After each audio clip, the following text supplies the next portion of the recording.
Hola, bendiciones hermanos y hermanas. Damos gracias a Dios en este nuevo día. Hoy seguimos leyendo el libro de Job en los capítulos del 29 al 31. Nosotros sabemos que al comienzo de la lectura de este libro, Dios dijo de Job a Satanás que no hay otro como él en la tierra, que era un varón perfecto y recto, temeroso de Dios y apartado del mal.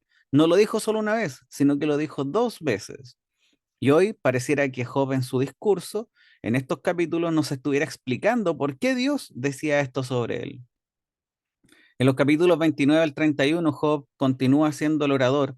Parece que se está dirigiendo directamente a sus tres amigos. Estos habían levantado muchas acusaciones muy graves e injustas contra él, así que Job se sintió obligado a defenderse. Y en este discurso final, Job hace un contraste con su anterior prosperidad con la presente adversidad.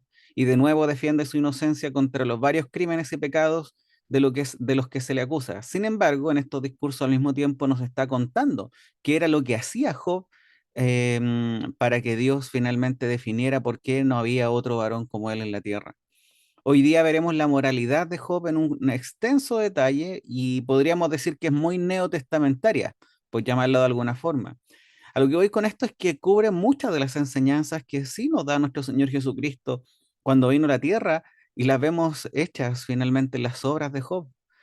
Este, por ejemplo, nos dice que era ojos para el ciego o que también era pies para el cojo. Incluso se hace llamar padre de los necesitados. Él tenía cuidado de los pobres, de las viudas, de los huérfanos, incluso de sus siervos, hasta los forasteros que pasaban por el lugar. Este comprendió que el pecado de la lujuria, por ejemplo, comenzaba en la mirada y nos dice que hizo un pacto con sus ojos, recordándonos así lo que nos enseña nuestro Señor y que podemos leer en Mateo capítulo 5 versículo 27 en adelante. Nuestro Señor decía, habéis oído que se dijo no cometerás adulterio, pero yo os digo que todo el que mira a una mujer para codiciarla ya cometió adulterio con ella en su corazón. Y también nuestro Señor nos animaba y nos decía, y si tu ojo derecho te es ocasión de pecar, arráncalo, échalo de ti, porque te es mejor que se pierda uno de tus miembros y no que todo tu cuerpo sea arrojado al infierno. Y acá nos cuenta que Job dice que hizo un pacto con sus ojos para justamente no mirar a otras mujeres que no fueran su esposa. También vemos que él entiende que toda la prosperidad de la cual disfrutaba venía de Dios. Él sabía que su vida llena de riquezas provenía de Dios. A lo largo de todo el extenso diálogo vemos que Job insistía en que él era justo. Muchos de los discursos de Job indicaban los principios de lo bueno y lo malo, según los cuales él vivía. Cuando acá nos relata que él servía como juez sentado con otros ancianos en la puerta de la ciudad y que finalmente en esta posición él libraba al pobre que clamaba y al huérfano que carecía de un ayudador. Este se esforzaba por hallar personas que estuvieran perjudicando a los pobres o aprovechándose de ellos, y después dice que él quebrantaba los colmillos del inicuo y de sus dientes hacía soltar la presa, dándonos a entender que él ayudaba a aquel que era atormentado por otras personas. Job, Job lo que desempeñó una función activa en esta cruzada a favor de lo que hoy llamamos la justicia social, pero lo hacía de una forma concreta y desde lo que él tenía. En el mundo moderno, él sería enemigo declarado de los famosos, de la famosa élite o de los dueños de todo. También podemos ver en estos versículos que la vida sexual de Job también era muy pura. No había una distinción entre su moralidad pública y su vida privada. Él no deseaba de forma lascivia a las vírgenes o a la mujer del prójimo. Este rechazaba la falsedad y actuaba honradamente con todos. Él usaba medidas y pesos justos, por ejemplo, en los negocios. Y si alguno de sus empleados se quejaba, dice que Job escuchaba y nunca rechazaba la causa.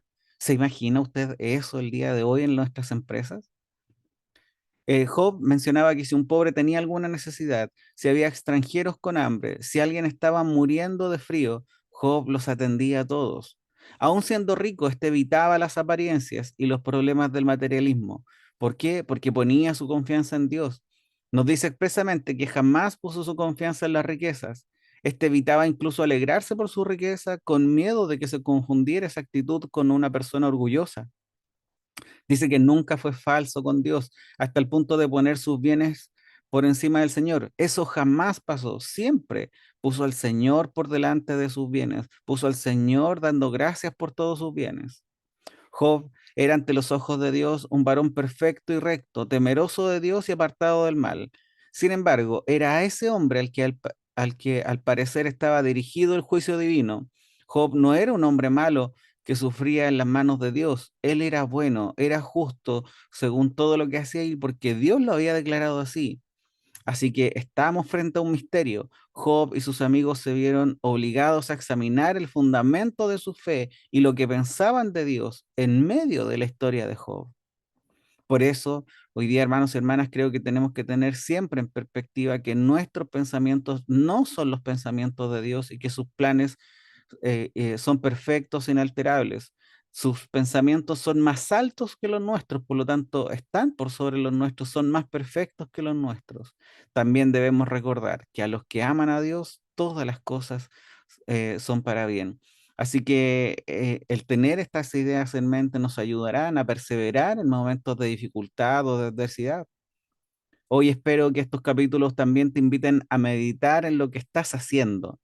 Podemos ver en estos capítulos que Job tenía mucha confianza en la protección divina. Job reconocía que podía gozar del favor divino en todo lo que él tenía. Job tenía seguridad de que Dios estaba con él. Pero todo esto tenía un resultado visible. Sus obras hablaban de su relación con Dios. Esta era una persona que influía en todo su entorno. Job influía en su familia, en sus siervos, en su pueblo, en la comunidad, incluso en aquellos extranjeros que estaban de paso por su pueblo. Y todo esto no tiene que ver con la cantidad de suposiciones, esto tiene que ver directamente con su relación con Dios. Como éste percibía correctamente su responsabilidad como un buen mayordomo al servicio de Dios. Es bueno meditar el día de hoy en que somos agentes activos de Dios en medio de esta tierra. Somos embajadores, tenemos una ciudadanía distinta, pero estamos en este lugar para poder afectar este mundo que hoy día está tan rodeado de tinieblas. Hace algunos días te animaba a meditar en el capítulo 25 de Mateo, en su parte final, donde nuestro Señor, hablando del juicio final, queda claramente establecido que todo lo que vivimos como nuevas criaturas se ve reflejado en el hacer. O usted me va a negar, hermano y hermana, que anhela escuchar de los labios de nuestro Señor y que Él nos diga, venid benditos de mi Padre, heredad del reino preparado para vosotros desde la fundación del mundo, porque tuve hambre y me diste de comer, tuve sed y me diste de beber, fui forastero y me recibisteis, estaba desnudo y me vestisteis, enfermo y me visitasteis, en la cárcel y vinisteis a mí. Y que, hermano y hermana, hablo de que todo esto sea algo tan natural en medio de nuestra vida que al escuchar nosotros quedemos extrañados incluso y podamos responder al Señor, pero Señor, ¿cuándo pasó todo esto? Qué bueno recordar, amados hermanos y hermanas, que mientras el mundo te dice, no hagas a otro lo que no quieres que te hagan a ti, nuestro Señor nos invita a la acción y nos dice, y podemos leer hoy día en Mateo capítulo 7, versículo 12, todo cuanto queráis que os hagan los hombres, así también haced vosotros con ellos, porque esta es la ley y los profetas. Así que medita, hermano, hermana, al día de hoy, si realmente estamos viviendo una vida activa en el Señor, o si estamos viviendo una vida pasiva. Y si es así, hoy es un buen día para comenzar a moverse. Busca qué puedes hacer para mostrar el amor de Dios a otros, porque a esto nos ha llamado el Señor.